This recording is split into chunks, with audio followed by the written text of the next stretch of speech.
Hi, folks. Happy Tuesday.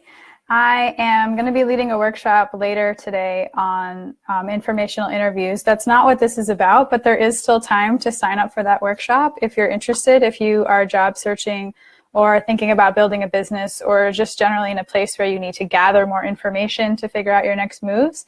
I highly recommend that you check that out. It's at noeljanka.com/workshops. You'll see it. It's called Ask, Listen, Score. But today I actually wanted to talk about, or at this moment I wanted to talk about something else. So a couple weeks ago I went to the Dharma talk at the Shambhala Center here in Shelburne Falls.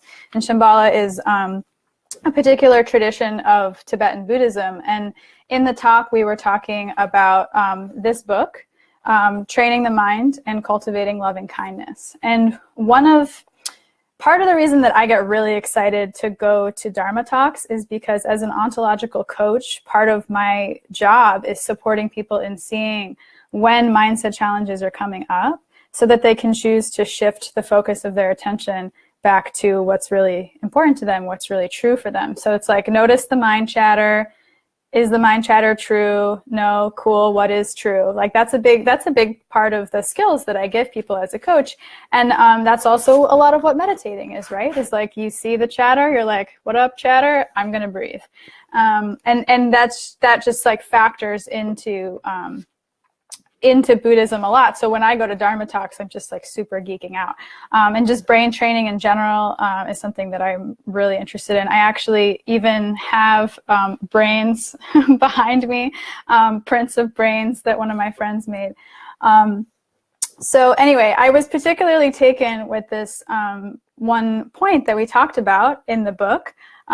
So there's these 7 points of mind training that are laid out in the book. And these come from ancient teachings. And so the 4th point of the 7 is about exertion. And when they talk about exertion, that means being free from laziness. And I was particularly interested in this definition of laziness because I think that when we talk about laziness, we're typically using it with a very bad connotation, right? I don't know, I have people talk to me all the time. I'm like, so what's going on in your job search? And they're like, oh, I'm just being lazy. And I'm like, really? I think there's always something underneath that. And so the way that laziness is defined here is a general lack of mindfulness and a lack of joy in discipline. And I thought that was just so juicy. Like laziness is about not being mindful and about not finding joy in discipline. And I mean, no wonder, right? Like no one teaches us really how to be mindful and disciplined growing up unless we're like in a particular kind of school, or maybe if we're an athlete, right? Then we get really good at the whole discipline thing. But I think that so much of the lack of discipline comes from the lack of joy in discipline. And it's hard to have joy in discipline if you don't know what it's for.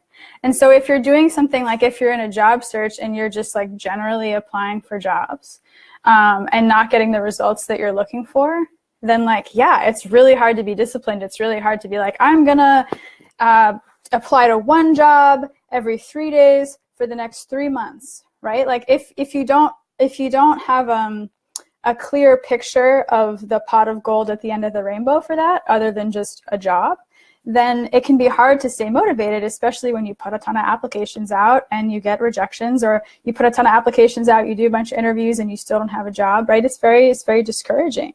And it can be very hard to keep up your motivation. It can be very hard to stay disciplined. And so, and I wanted to also, the other thing that's been coming up a lot in my coaching groups is social media addiction, which is becoming a really big issue, right? And I see that part of the problem with that is a lack of discipline. And I'm not saying like people just need to put their phones down. Like yes and no, right? Like yes, people need to put their phones down, but if you aren't connected to the higher purpose of putting your phone down, then in the moment when you open Instagram and you see amazing puppy and baby photos or whatever, it's hard in that moment to be like, okay, put the phone down. So in both of these cases, in the case of social media addiction and the job search, I just want to stress the utility of being connected to the vision, right? To be connected to like what's important to you about applying to 3 jobs a week, or what's important to you about not being on social media. Like, what is that going to do for you? So I want to encourage you to ask yourself that question. Like, if you were to take even like a 48-hour break from social media, what would be the best part about that for you? Like, what would you get out of that? What would you get out of that time? What would you get out of that that freed up energy where you're not maybe constantly comparing yourself to someone else, or feeling lonely as you see other people hang out with their friends, or whatever comes up for you? I don't mean to say that that's why people get addicted to social media, but just what would that be like for you? If that wasn't what you were doing, what would you be doing?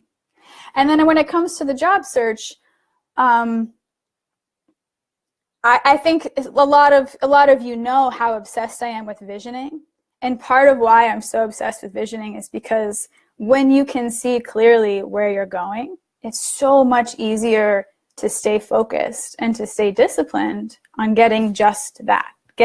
So when you have a vision for a job that you love, you can just ask yourself, what would somebody with this vision do next? Right? It's not like, oh, I'm just going to apply to all these jobs that sound cool that are in the field that I want. It's like actually taking very specific strategic steps that build on each other to help you get exactly what you want.